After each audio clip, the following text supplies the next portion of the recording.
You want to get nuts? Let's get nuts.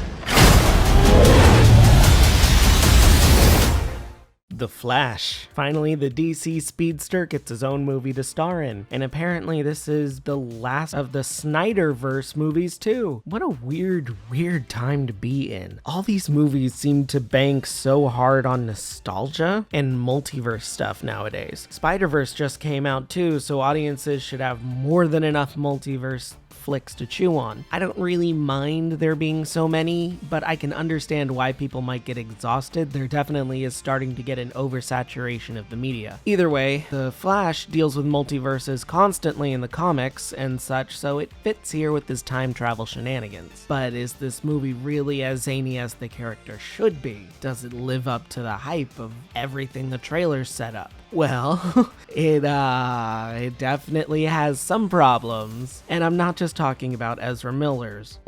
So let's get started.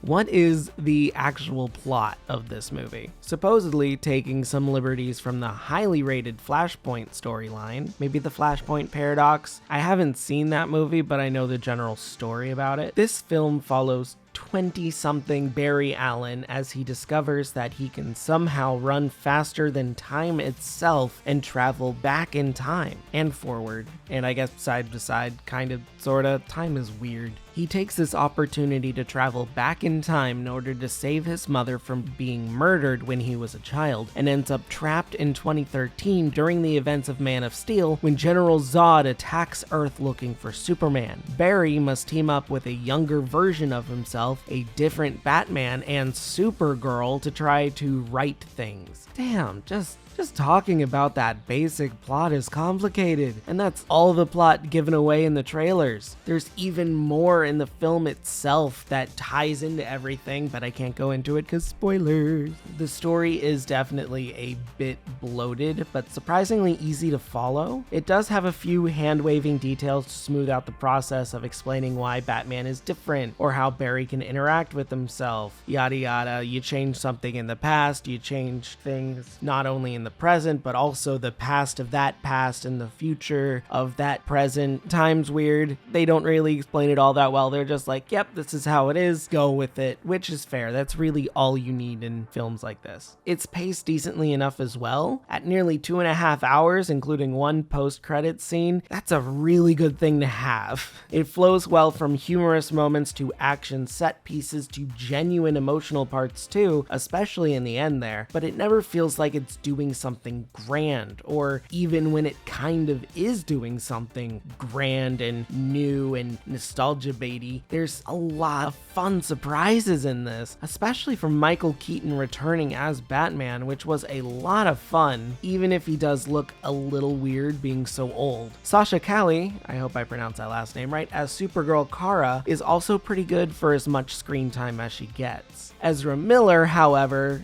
gives a truly good performance here, playing double duty as both older and younger Barry, being able to be both cynical at himself, but also goofy enough to differentiate the two with an extremely annoying laugh. Oh my god. But that's the point, it's meant to be annoying. And these two Barrys interact constantly with each other. It's really cool to watch, honestly, and it's pretty seamless, which is surprising given the other effects in this film that I'll get into shortly. I mean, these two Barrys are touching each other, they're holding each other, they're having active conversations where they're looking each other in the eye, and I'm like, this is very, very weird, and probably took a lot of technical know-how to be able to get one actor to do this so well, which might be why the rest of the effects aren't great.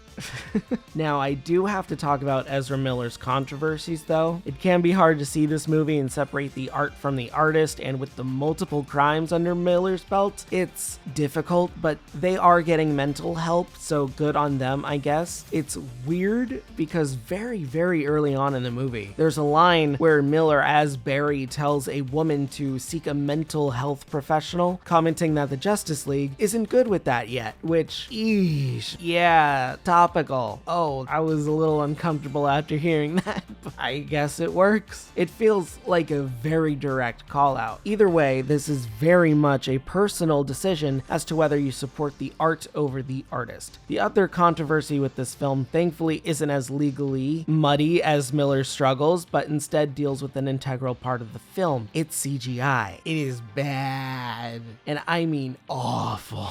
Anytime CGI is used, but especially during the time traveling segments, everyone looks like bad GTA renders from 1 or 2 console generations ago. Oh, it's terrible. Just explaining it doesn't describe how bad this looks, but I can't show you because of spoilers, but oh my god. It is so bad. I don't know who signed off on that. Oh, wow. The director, Andy Muschietti, tried defending this by saying that the CGI is how Barry sees the world when he's running, given he's running close to or faster than light, so everything has a watery, distorted look. But that feels like a flimsy excuse, to say the least. That might have been the intention, but it looks just so bad regardless. So I hesitate to say that has to be the case. I feel like that is really just an excuse thrown up to get people to stop questioning it, because everyone's complaining about CGI in superhero films these days. But that's getting into a whole other topic with CGI companies and special effects artists and how they're paid, how the bidding war for it works. It's actually really interesting. I might make a completely separate video to go into it because it is just way too off topic for this review. But it is a thing. Just so you guys know, and if you guys want to look that up for yourself, it is a really interesting process. It might help to explain why all this CGI looks pretty bad and why all the directors and producers are all like, oh, it's supposed to look like that, when very clearly, no, it's not. You guys just didn't work with a good special effects group. It's even more bizarre when the CGI focuses on characters that are already portrayed by actors in the film. They look emotionless or just strange. A couple that stick out to me are an image of Ben Affleck's Batman at one point looking like an NPC out of GoldenEye, to Barry's mom, who at one point the CGI focuses heavily on her front teeth to the point that she kind of resembles a rat, which is terrible because her actress, Maribel Verdú, gives one of the best performances in the film. It's a travesty. The decision for this was baffling, and I have no idea why anyone would let these effects slide, especially later during the climax with more surprises I won't spoil. It's also bizarre because a lot of times you have these CGI things, but you also have the actors who can portray these. Why are they using CGI when you have the actual actors here? Were these added in post? I mean, probably. Or maybe it was just too difficult to have a certain kaleidoscopic effect on the actors, maybe? I have no idea. The director isn't talking about it, so I guess we'll find out eventually, or maybe not. But ultimately, the CGI actively takes away from the reveals in the film, especially during the climax, and makes them feel rather hollow. Other than that, the movie's pretty fine. There's nothing outwardly bad or awful that I can point out aside from the CGI, but then again, there's really nothing that good or engaging either. It's a superhero movie, but one without a real villain focusing on Barry's struggle. That's a fun concept, but it's ultimately overshadowed by everything else going on and just feels standard by the end. That's annoying and sad. Don't get me wrong, this is a Flash movie. He is the focus. I get there's Batman in there, I get there's Supergirl in there, but this is very much a Flash focused movie, and he generally gets most of the screen time. I think he definitely could have had a bit more, maybe with his younger self, but still, it's still a Flash movie overall. This film had a lot of potential, but at the end of the day, I really struggle to say that it was anything other than just okay. It did its job for the most part, and that's it.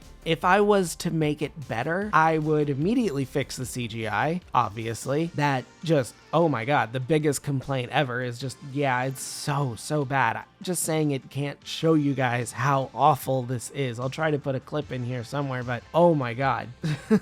Otherwise, if I was going to do anything else, I might remove Supergirl entirely. She's only there for like the start of the climax and the end there, and that's it. I'd maybe keep Keaton's Batman as a side character character or a cameo, but put more focus on the berries interacting and exploring timeline changes, or just dive into more time travel. That could be fun. Go balls to the wall with it. If you're gonna go crazy, go crazy. Time travel that changes the past and the future and the present all at once. Hell yeah, that's fun. Have like 5 berries at one time interacting because they screwed up so much. That'd be fun. That'd be stupid, but that'd be fun.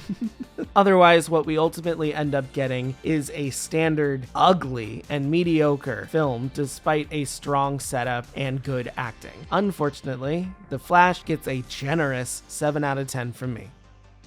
Hey guys, thanks for sticking around for another one of these. I had high hopes for The Flash. I always thought The Flash was fun. I've never been a really big fan of it, and I've only seen about, I think, like 2 seasons of the CW show. And no, I don't think he has a cameo in this movie. I don't see why that would be a thing. But this is just, oh, it's something. It very much is something. It's hard to talk about because I already talked about everything, but just the amount of surprise that CGI left me with, oh, it was incredibly distracting. Even like in the beginning, there's a sequence where he's like saving a hospital, and yeah, everyone talks about the babies. Oh my god, these are some ugly ass looking CGI babies. They are bizarre. I get you can't use a real baby, but oh wow, these special effects are something else. If this really is the last of the Snyderverse films, then okay, cool. I know we have Aquaman 2 coming out. Not actually sure who the director of that is. Hold on. Okay, the director is James Wan. So, okay, I'm good with that. I'm not entirely sure when James Gunn is taking over. Again, my thoughts on James Gunn taking over DC is like, I'm tentatively hopeful. I think he has some great visual flair, and I love pretty much all the movies he's put out there recently. But I think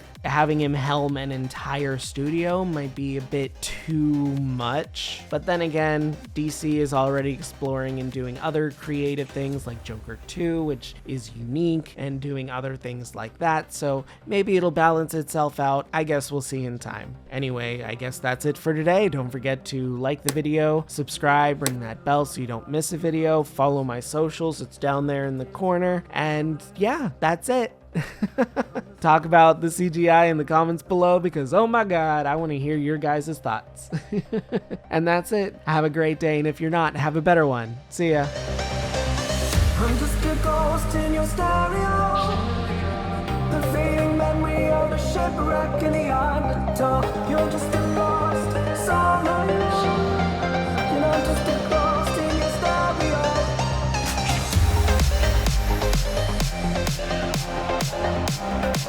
We'll be right